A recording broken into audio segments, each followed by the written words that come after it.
اللہ اکبر کہہ کر تائید کیجیے۔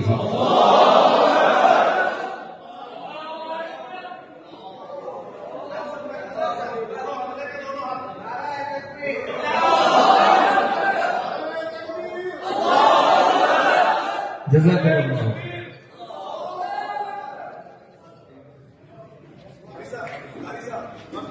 سارا فنکشن ہال کٹکٹ گیٹ پر ایک علماء اکرام کا مشاورتی اجلاس رکھا گیا، اور یہ اس لیے رکھا گیا کہ تمام علماء اکرام کشمکش کے شکار تھے، کیونکہ یہ چاہ رہے تھے کہ ہماری بھی رائے لی جائے، ہم سے بھی پوچھا جائے کہ ہم کیا کہنا چاہتے۔ اس اعتبار سے بالکل صاف دل سے یہاں پر علماء اکرام جمع ہوئے، اور جمع ہونے کے بعد میں علماء اکرام میں یہ بات واضح کرتا ہوں کہ سب سے پہلے یہاں پر 4 لوگ طے کیے گئے، مولانا تفضل حسینی صاحب، مفتی اظہر صاحب،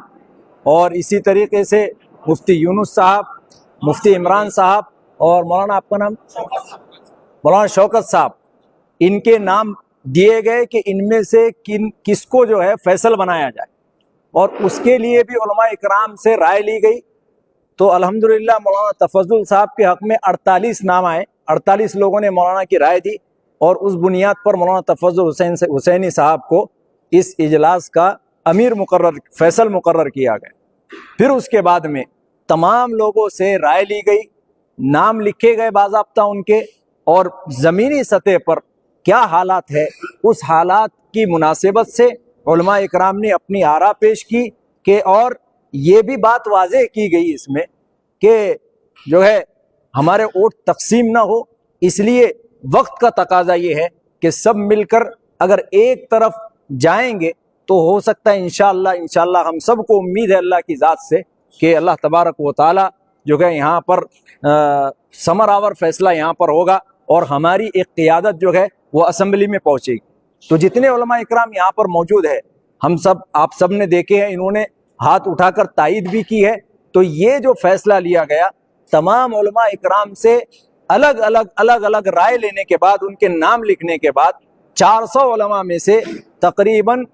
392 علماء کے رجحانات جو ہے وہ مجلس اتحاد المسلمین کی طرف ہے، اور اس اعتبار سے علماء کے رجحانات کو دیکھتے ہوئے نوجوان علماء نے شہر کے یہ متفقہ فیصلہ کیا۔ اورنگ آباد شہر کے مقامی نوجوان علماء کی کثرت رائے سے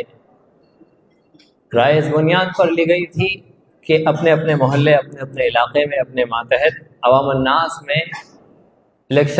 اسمبلی الیکشن 2024 کو لے کر کیا عمومی رجحان پایا جا رہا ہے، کس کے حق میں رائے دہی کرنے کا عوام کا عام رجحان ہے، اس بنیاد پر رائے لی گئی تھی۔ اور 400 سے زائد علماء میں سے 98% سے زیادہ علماء نے MIM کے حق میں رائے دی ہے، دونوں حلقوں میں۔ اور یہ مشورہ صلاحیت کی بنیاد پر، یہ مشورہ اختلافات جو ایک دوسرے سے ہے ان اختلافات کی اصلاح اور صفائی کی بنیاد پر نہیں لیا گیا تھا،